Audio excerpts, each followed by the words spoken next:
A gentle, melancholic piano melody begins, overlaid with the sound of distant waves. A breathy, almost whispered voice begins. "Oh, darling, let me tell you. Let me just unravel it for you. Because honestly, sometimes, it's not enough to know something is dreadful. You need to understand why." Like a perfectly ruined souffle, it's not just that it fell, it's the precise collapse of the egg whites, the insufficient heat, the tragic absence of a pinch of cream of tartar. Everything must be understood, you see? It's a matter of principle. And also, I think, because otherwise the sadness just accumulates. It becomes a weight, a thing that clings. You wouldn't believe the lengths some people go to convince you of mediocrity. To package a catastrophe as a holiday. It feels almost personal, docent it. Like a deliberate affront to good taste, to basic human dignity. I mean, really? It began, as these things often do, with a promise.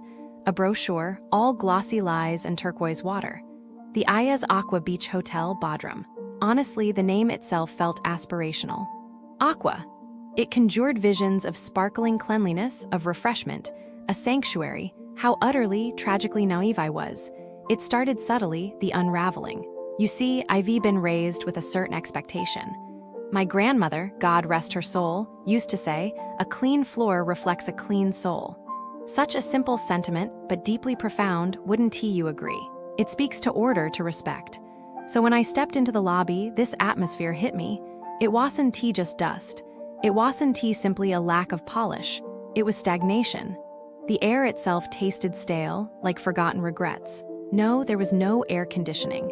In July, like a sauna but with the added glamour of peeling wallpaper. It was a statement, darling. A statement that said, "We do not care." And the Wi-Fi, oh, the Wi-Fi, or rather the lack thereof, confined to the lobby, the pool area. As if connection, as if the ability to share one's experiences, and, let's be honest, to curate a flawless Instagram feed, was a privilege, not a basic human right. It's like they deliberately wanted to isolate us. Like a little prison. It's barbaric, really.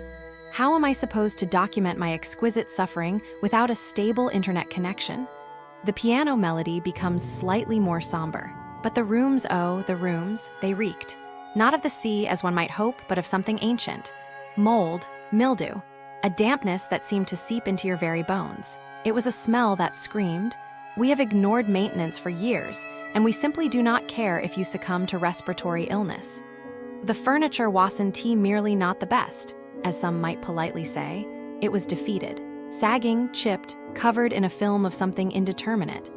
The lights flickered, as if protesting their continued existence. Honestly, it felt less like a hotel room and more like a forgotten attic, inhabited by ghosts and dust bunnies. Then the food, the food. Darling, I've eaten airline meals with more culinary ambition. It wasn't simply disgusting. It was an affront to the very concept of nourishment. The smell it hung in the air. A cloying, rancid odor that clung to your clothes and invaded your dreams. Gray meat swimming in oil. Honestly, it looked like something my cat might reject. It was as if the chef had deliberately set out to create a menu designed to induce nausea.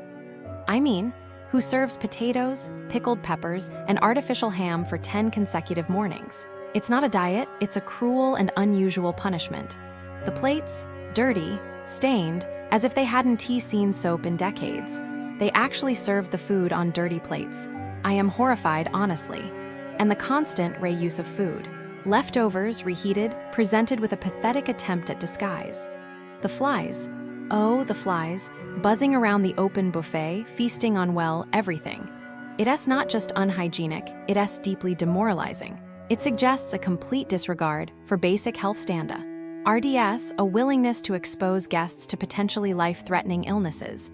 It's criminal, really. They were rotating the same food for different Script content. Oh, I was just looking into what happens near Ayaz Aqua Beach Hotel, Bodrum, and wow. Like, why do people have to be like this? Tourists just want to relax and then boom, scammed. So first, shops near Ayaz Aqua Beach Hotel, Bodrum.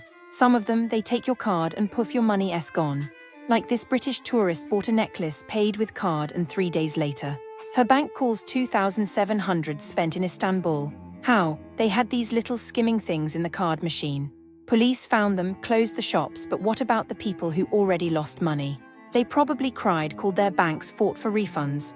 And the shop owners probably just opened somewhere else with a new name. And oh my god, the exchange places so sneaky.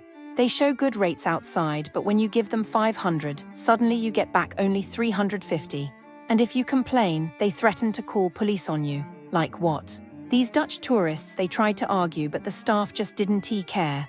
They had to leave with less money. Probably felt so stupid, but it's not their fault. The shop got closed for a little while, then probably just reopened. Then there's these designer stores. Like a Russian tourist paid 900 for a real Louis Vuitton bag, but when she got home, fake, worth maybe 50. The shop gave her a fake certificate and everything. She must be been so embarrassed, you know. And the store, police raided it, but how many others are still doing this? Jewelry shops too.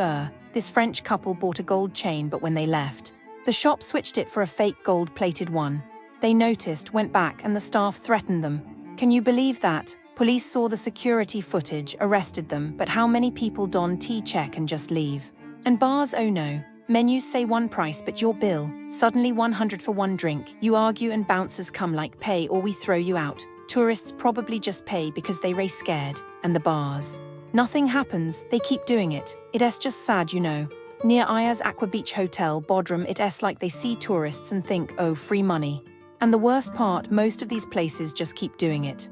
The businesses surrounding the Ayaz Aqua Beach Hotel Bodrum, well, let's just say they've left me with a distinct feeling of disappointment.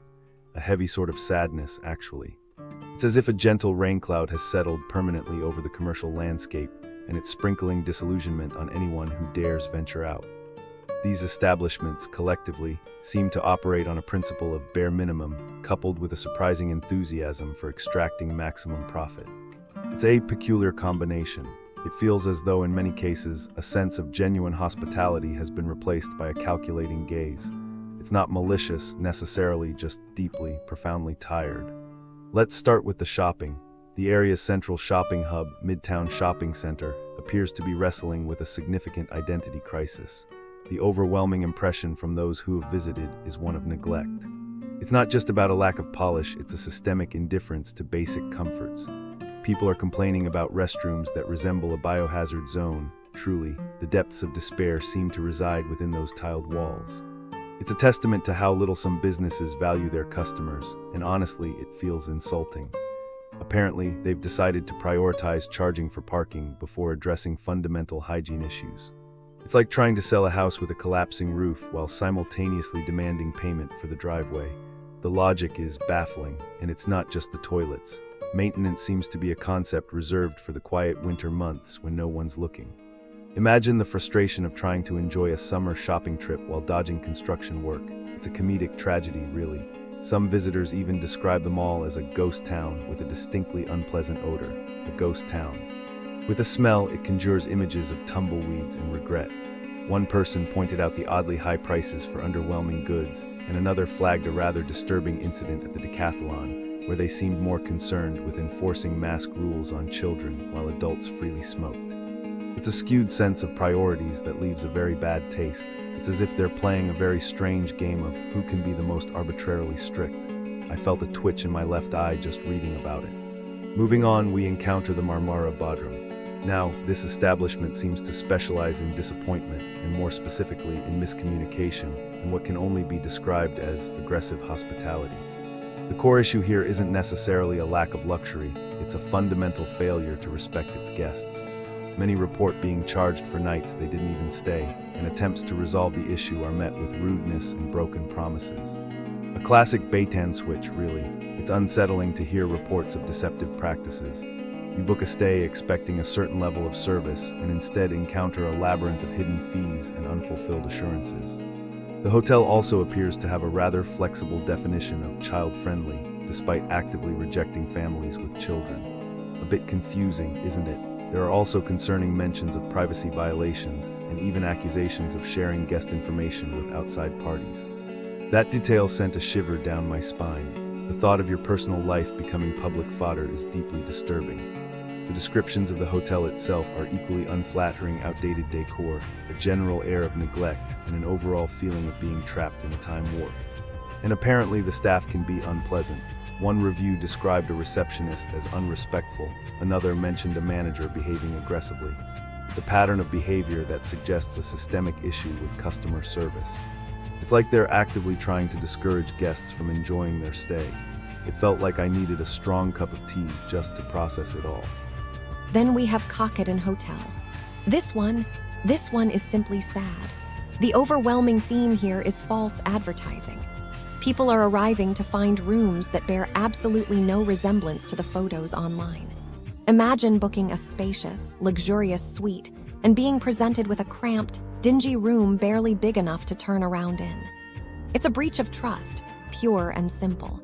The reviews mention issues with basic amenities, lack of water, uncomfortable rooms, and a general sense of being misled. It's like